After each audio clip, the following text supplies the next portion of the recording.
Mr. President, thank you for spending some time with us. Thank you. Coronavirus, how's it going? Give us an update, if you don't I think it's really going well. We did something very fortunate. We closed up to certain areas of the world very, very early, far earlier than we were supposed to. I took a lot of heat for doing it. It turned out to be the right move. And we only have 15 people, and they're getting better, and hopefully they're all better soon. It's one who's quite sick, but maybe is going to be fine. Are Pelosi and the Democrats doing enough to help you, to support you in your push to make sure that there's not an epidemic here in the United States? Well, they're forcing money because they want to make, we needed $2.5 billion, and they want to give us $8.5 billion. So I said, I'll take it. I'll take it. If you want to do that, we'll take it. But they're very disparaging. Every time they have a chance, they say, "Oh, he should do more." No, there's nothing more you can do. We have the greatest professionals in the world, and you put a camera in their face and they'll just disparage, and they won't even know. They know we're doing a great job. We have great people.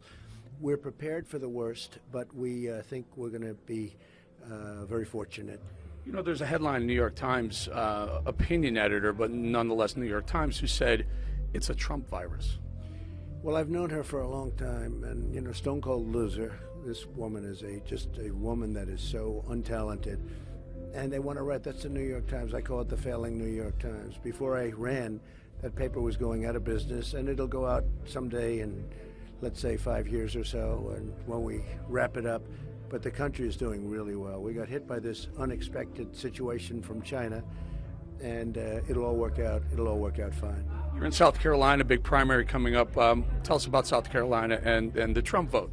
Well, I think we have a very strong vote. We essentially don't have a primary. We have a big win. We've been doing, where we do have little primaries, we've been getting tremendous amounts of votes. You saw it, record votes. You spoke to me about it. It was a record in Iowa, a record in New Hampshire.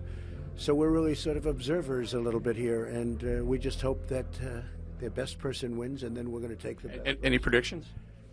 So I think that a lot of money is being spent by a couple of them. Nobody ever heard of Steyer. I don't know who he is, where he comes from. I don't see him. He loves coal but hates coal? Well, he made money with coal, and then he goes around complaining about coal. He's a total phony. And Biden is Biden. He said 150 million people were killed by guns in our nation. That's half our population. Nobody told me about that.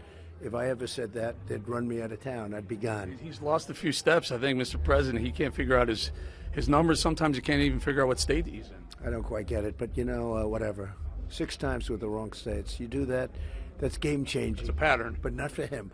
And then Bernie is Bernie, right? Bernie is crazy. You and I made a little news by accident. I was watching the debate, and I said, I'm 100% Trump, but if I had to pick one of these people on stage right now, I guess I'd prefer it to be Buttigieg.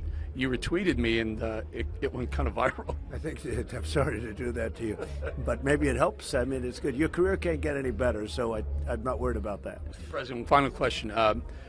Recently, an NFL representative, I guess we call him, called you the first African-American president. Your thoughts about that? Well, he was very nice in doing it, and I'm very honored by it, and we've done a lot for the African-American people and community. We have between opportunity zones and all of that we've done for criminal justice reform. We got criminal justice reform done, and nobody else could have done it. And I think one of the big things that nobody even really understands, even though we say it all the time, the best job numbers African Americans have ever had, the best numbers, by far the best numbers. So a lot of things are going great, and I think we're going to do very well with the African American or black vote.